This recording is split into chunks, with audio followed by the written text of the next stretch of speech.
আসসালামু আলাইকুম ওয়া রাহমাতুল্লাহ।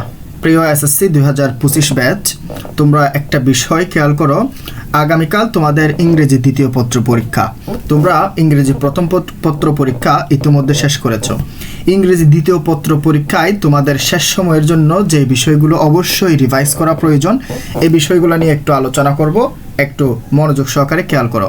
ইংলিশ সেকেন্ড পেপার সাজেশন 2025, এটিতে তোমাদের গ্রামার থেকে শুরু করে রাইটিং পার্ট প্রত্যেকটা বিষয় সম্পর্কে আমি একটু বলে দিব, জাস্ট রিভাইসের জন্য। তোমরা তো এতদিন পড়াশোনা করেছো, বাসায় পড়েছো, আমরা পড়িয়েছি, বা বিভিন্ন প্রতিষ্ঠানে তোমরা পড়াশোনা করেছো। এখন একটু শেষ সময় একটু ভালোভাবে দেখে নাও।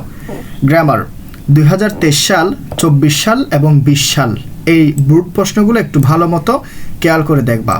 অর্থাৎ এই বোর্ড প্রশ্নের তুমি without close, substitution table, right form of verbs, changing sentence, tag question, suffix, prefix, preposition, connectors, punctuation, এই বিষয়গুলো একটু ভালো মতো রিভাইজ করবা।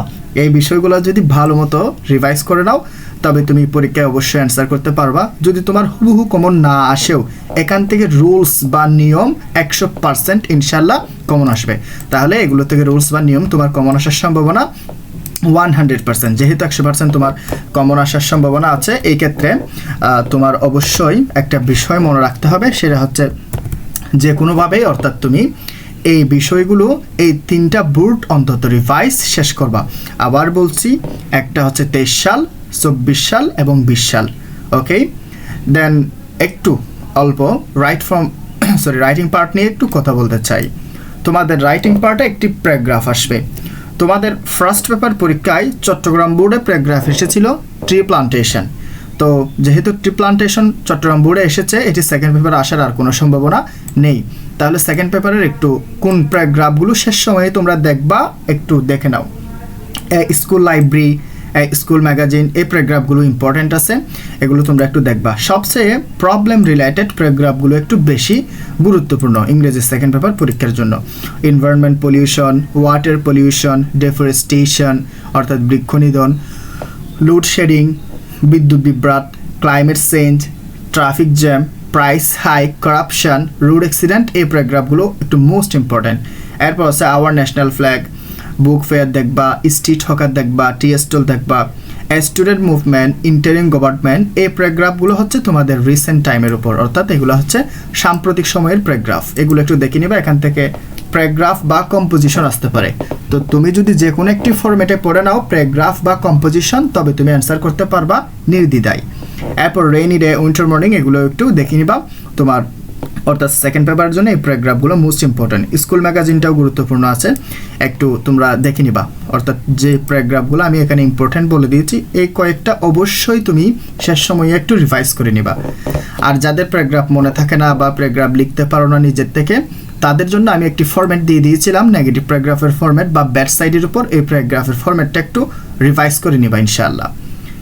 এরপর দেখো সিভির উপর আমি তোমাদেরকে একটা ফরম্যাট দিয়ে দিয়েছিলাম, যে ফরম্যাট ব্যবহার করে তুমি যে কোনো ধরনের সিভি লিখতে পারবা। তারপরেও আমি এখানে অর্থাৎ কয়েকটি সিভির সাবজেক্ট দিয়ে দিয়েছি, একটু পড়ে নিবা। যেমন এখানে সবচেয়ে ইম্পর্ট্যান্টের মধ্যে একটি রয়েছে অ্যাসিস্ট্যান্ট টিচার বা লেকচারার ইন ইংলিশ, এটি মোস্ট ইম্পর্ট্যান্ট। এরপর তোমার অর্থাৎ post of manager, medical representative, post of librarian, computer operator, accounts officer, এইগুলো একটু তোমরা একটু ভালো মতো দেখে নিবা। এগুলো মোস্ট ইম্পর্ট্যান্ট, একটু ভালো মতো দেখে নিবা। দেখে নিলে ইনশাল্লাহ তোমরা পারবা বলে আমি আশা রাখছি। এরপর রাইটিং ফর্মাল লেটার বা অ্যাপ্লিকেশন। রাইটিং ফর্মাল লেটার একটু খেয়াল করো, বা অ্যাপ্লিকেশন খেয়াল করো, আবেদনপত্র। এটির উপরও আমি তোমাদেরকে একটি ফরম্যাট দিয়ে দিয়েছি। এই ফরম্যাট ব্যবহার করে তুমি সব অ্যাপ্লিকেশন মোটামুটি লিখতে পারবা। তারপর আমি যেগুলো মোস্ট ইম্পর্ট্যান্ট একটু আলোচনা করে দিচ্ছি। একটি হচ্ছে for the full free studentship, for increasing library facilities, for setting up a canteen. এই যে for setting up a canteen, এটাও হচ্ছে তোমার জন্য অত্যন্ত গুরুত্বপূর্ণ। Opening relief camp in your school campus, এটাও গুরুত্বপূর্ণ। যেমন বন্যার্তদের নিয়ে বা যে কোনো কাউকে নিয়ে তুমি রিলিফ দেওয়ার জন্য একটি রিলিফ ক্যাম্প করবা, এই বিষয়েও অ্যাপ্লিকেশন আসতে পারে, একটু দেখে নিবা। Opening debating club, English language club, এটিও তোমাদের জন্য মোস্ট ইম্পর্ট্যান্ট। এরপর স্টাডি ট্যুরটাও গুরুত্বপূর্ণ আছে, একটু দেখে নিবা। তারপর মাল্টিমিডিয়া ক্লাসরুম ইম্পর্ট্যান্ট আছে। তারপর এই যে relief medical aid for the flood affected people, এটি বহুবার এসেছে বিগত বছরগুলোতেও, একটু দেখে নিবা। Transfer certificate for repairing damage roads, এই অ্যাপ্লিকেশনগুলো একটু লেখার নিয়ম ভিন্ন ধরনের হয়। তো এগুলো কার কাছে লিখতে হয়, এগুলো কিন্তু তুমি হেড টিচারের কাছে লিখবা না, তো কার কাছে লিখতে হয় একটু তোমরা নিয়মগুলো একটু দেখে নিবা। আমি আগে আলোচনা করে দিয়েছি বা আমি তোমাদেরকে যে ফরম্যাট দিয়েছি ওখানেও আছে, একটু দেখে নিবা।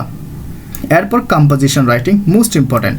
কম্পোজিশনে তোমাদের কিন্তু অনেক নাম্বার, কম্পোজিশনে তোমাদের 12 অর্থাৎ 12 নাম্বার, যেহেতু 12 নাম্বার কম্পোজিশনটা একটু ভালো মতো লিখতে হবে। তাহলে একটু দেখো, first of all wonder of modern science, এটা গুরুত্বপূর্ণ। Aim in life, future plan of life, এটিও মোস্ট ইম্পর্ট্যান্ট। এরপর a journey you have recently enjoyed, অর্থাৎ জার্নি নিয়ে তুমি কোথাও গিয়েছো বা কোথাও যাবা, এরকম জার্নি নিয়ে যে কোনো সময় একটি কম্পোজিশন কিন্তু তোমাদের আসতে পারে। চাইল্ডহুড মেমোরিজ, এটাও ইম্পর্ট্যান্ট, চাইল্ডহুড মেমোরিজ এটাও খুব গুরুত্বপূর্ণ। The season you like most, অর্থাৎ যে কোনো একটা ঋতু নিয়ে তোমার আসতে পারে, সেটা উইন্টার হতে পারে, যে কোনো একটা ঋতু তুমি যেটা খুব বেশি পছন্দ করো এই ঋতুটা নিয়ে তুমি লিখবা। এরপর physical exercise, duties of a student, plus in Bangladesh, এই দুটো কিন্তু তোমার জন্য খুব গুরুত্বপূর্ণ, অর্থাৎ শিক্ষার্থীদের দায়িত্ব এবং বাংলাদেশের বন্যা, এরকমও তোমাদের কম্পোজিশন আসতে পারে। Reading news paper, your favourite hobby, the July revolution, the July revolution এটা হচ্ছে মূলত একটা প্যারাগ্রাফ বা কম্পোজিশন আসতে পারে, এটা হচ্ছে তোমার রিসেন্ট টপিকের উপর। স্টুডেন্ট সোশ্যাল সার্ভিস, এটা মোস্ট ইম্পর্ট্যান্ট, একটু খেয়াল রাখবা, এটা কিন্তু অনেক বেশি গুরুত্বপূর্ণ স্টুডেন্ট সোশ্যাল সার্ভিসটা। তো তুমি স্টুডেন্ট সোশ্যাল সার্ভিসটা একটু ভালো মতো পড়বা, আমি এটা এখানে 5 স্টার দিয়ে দিলাম। এরপর পপুলেশন প্রবলেম ইন বাংলাদেশ, এটিও কিন্তু একটি সমস্যা সম্পর্কিত কম্পোজিশন হিসেবে আসতে পারে। তাহলে এখানে যে কম্পোজিশনগুলো আমি একটু আলোচনা করলাম, বিশেষ করে আমি যেগুলো মার্কিং করছি এগুলো মোস্ট ইম্পর্ট্যান্ট, এই কম্পোজিশনগুলো অবশ্যই তোমরা একটু রিভাইজ করে নিবা। মনে রাখবা, তুমি যদি আগে যা পড়েছো তা এখন একটু মনোযোগ সহকারে রিভাইজ করলেই তুমি আগামীকাল সর্বোচ্চ ভালো পরীক্ষা দিতে পারবা। সবাই ভালো থেকো, ভালো থাকবা, ভালো পরীক্ষা দিবা ইনশাআল্লাহ, এই আশাবাদ ব্যক্ত করছি এবং সবার পরীক্ষা ভালো হবে এই আশা রাখছি। আল্লাহ হাফেজ, আসসালামু আলাইকুম ওয়া রাহমাতুল্লাহ।